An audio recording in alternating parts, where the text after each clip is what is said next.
संतोष गणवट या ग्रामपंचायतीचे उपसरपंच बरेच दिवस आमच्यापासून लांब लांब लांब पळत होते.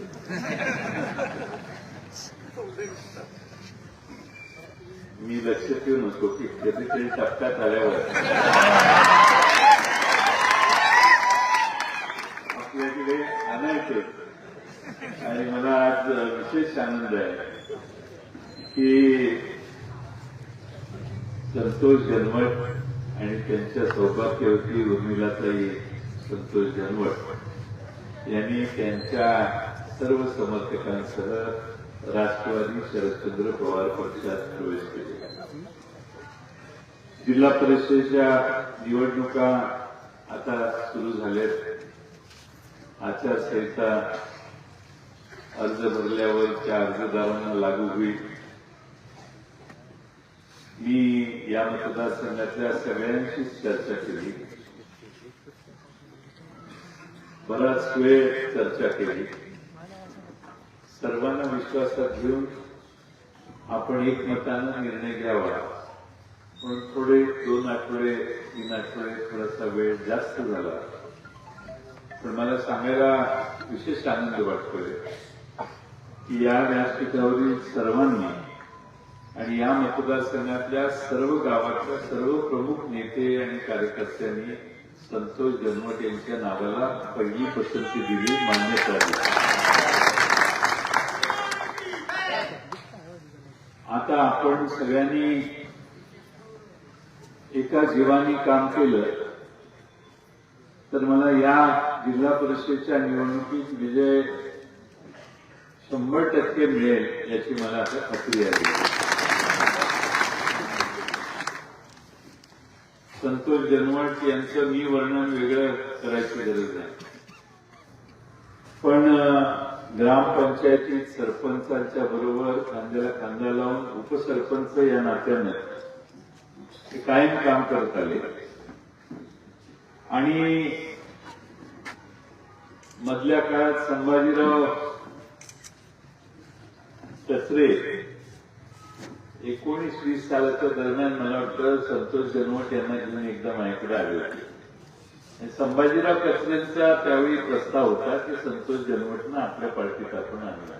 बरोबर आहे होय का नाही?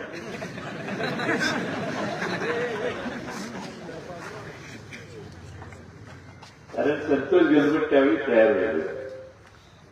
आणि या गावात आणखी जास्त बेरजेचं राजकारण जर आपण केलं तर आपल्याला चांगलं यश मिळेल अशी त्यावेळी धारणा होती.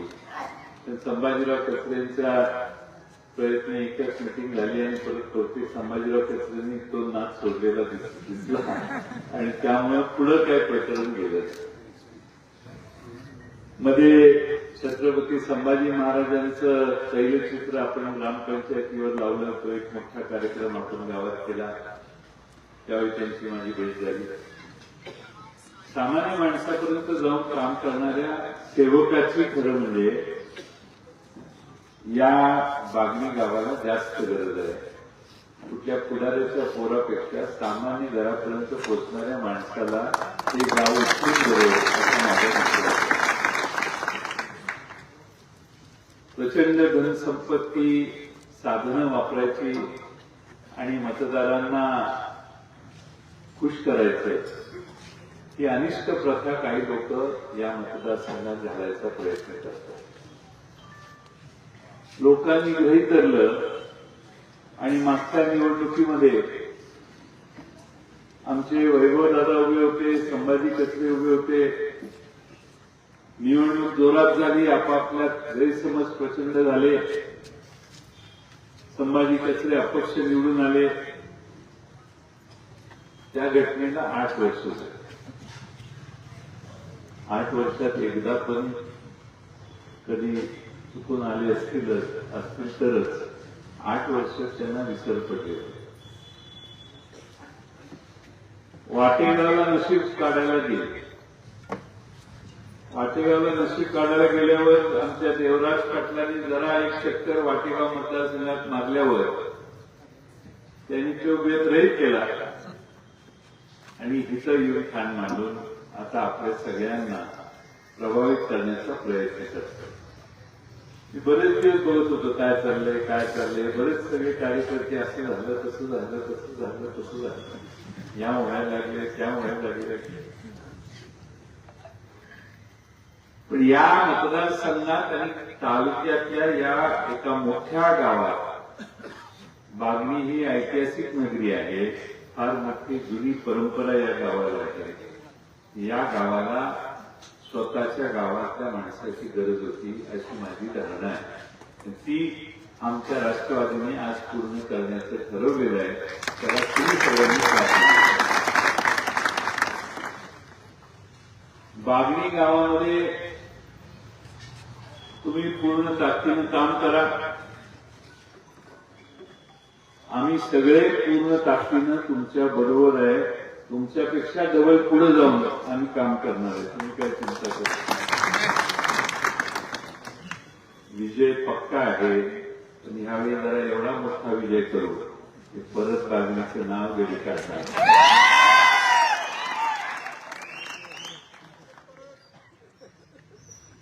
काय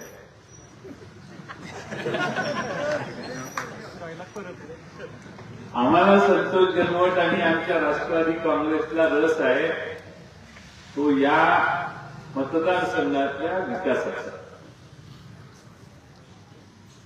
आता लोक काय करायला लागले आहेत, मंत्र्यांना जाऊन भेटतात, पत्रावर शेरा मारतात आणि ते व्हॉट्सअपवर पाठवतात की आता मी हे काम करायला लागले. कधी हे केला नाही धंदा, मी कामच केलं, रिझल्ट झाला आता. मी आमचं काम सांगितलंय मंत्र्यांना, तिथलं काम सांगितलंय, आता हे होतंय ते होतंय. या वारणा नदीवर आणि कृष्णा नदीवर 4-5 पूल मी बांधले. पूल बांधायला सुरुवात झाली त्या दिवशी त्या गावाला कळलं की पूल मंजूर आहे. कोरेगावला मी पूल बांधला. बीके पाटलांना, व्यंकटरावांना, गावातल्या कुणालाच माहित नव्हतं. पण ज्या दिवशी पुलाचा नारळ फोडायचा होता त्याच वेळी मी निरोप पाठवले आणि नारळ फोडायला गेलो आणि नारळ फोडून कार्यक्रम सुरू केला. वाळव्याला पूल बांधला.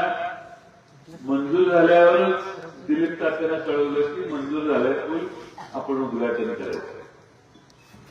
त्यामुळे आपण थोडस खरं काय आणि खोटं काय याचा फरक लक्षात घेतला. आता लोकांना अलीकडे असं वाटतंय की महिना 2 महिने 3 महिने काम केलं की निवडून आलो की आपल्याला विषय संपला आणि निवडून कसं यायचं.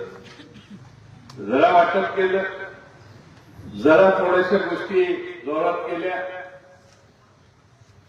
की लोक आपल्या मागे येतात, तसा गैरसमज आहे. पण वाळव्यातली जनता लय लय लय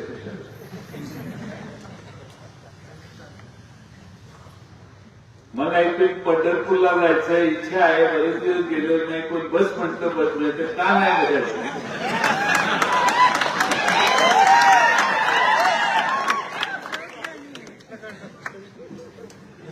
तू पंढरपूरला निघाला चल येते मी तुझ्या उद्या. तू बाबा इकडे ज्योतिबाला निघाला चला आम्ही सगळेच येतो तुमच्यावर. काय प्रॉब्लेम आहे. एक गाडी मोकळी कशी पाठवायची एवढाच मोठा आहे. आणि त्यामुळं काही चिंता करू नका. चांगलं आणि स्वच्छ काम करणाऱ्यांच्या मागे हे सगळे देव असतात. संतोष जनवट, ज्योतिबा पण तुमच्या बरोबर आहे, महात्मा देवी पण तुमच्या बरोबर आहे, अंबाबाई तुमच्या बरोबर आहे, तुळजाभवानी तुमच्या बरोबर आहे. कुठलंही देवस्थान तुमच्यावर नाही असं नाही. सगळे देव तुमच्या बरोबर आज आलेले आहेत. कारण तुम्ही एका योग्य विचाराच्या व्यासपीठावर आज ठामपणाने बसलेला आहात आणि या सगळ्यांची पुण्य आहे. सगळ्यांची पुण्य आहे तुमच्या मागे ताकदीने उभा राहणार आहे.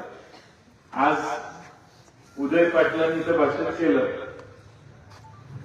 अजून शिगावातल्या सगळ्यांशी बोलायचं, पण आमची भूमिका आहे की उदय पाटलांनी तिथं पंचायत समितीची उमेदवारी करावी.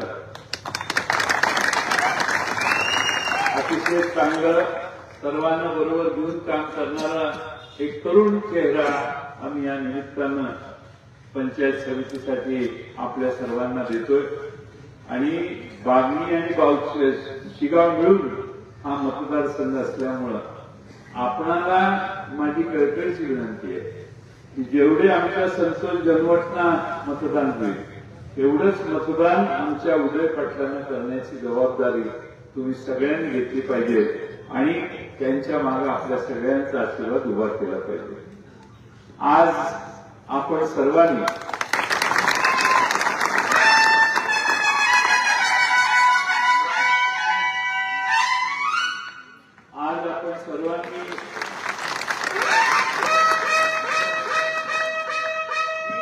उर्मिलाताई गणवट यांची ओळख करून देतो मी. ती आधी झालेलीच आहे.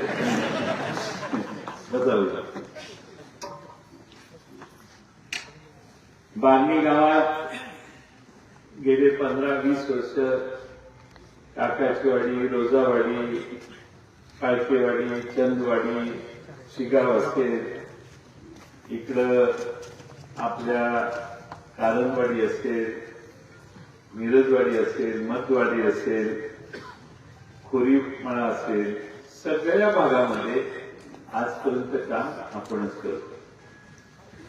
आता मागच्या 2-4 महिन्यात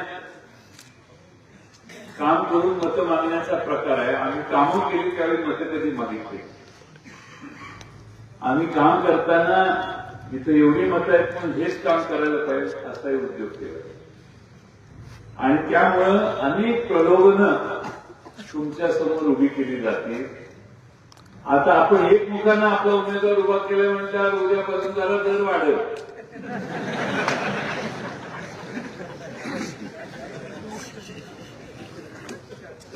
बरोबर आहे ना माहिती. आता काही उपयोग होणार नाही. बागणी गाव एकसंघपणाने संतोष जनवट दादांच्या मागे उभा राहिलेला आहे. ही तुमची आमची सगळ्यात मोठी या निवडणुकीची जमिती आहे. शिगाव गाव देखील एकसंघपणाने आपल्या पक्षाच्या उमेदवारांच्या मागे उभा राहणार आहे. कारंजवाडी देखील मोठं गाव आपल्या पक्षाच्या मागे उभा राहणार आहे. मग मतं कुठं मिळणार हा प्रश्न समोरच्या बाजूला आपण कधीतरी जमलं तर विचारा. मला आता त्यांच्यावर काही टीका करायची नाही, वेळ भरपूर आहे.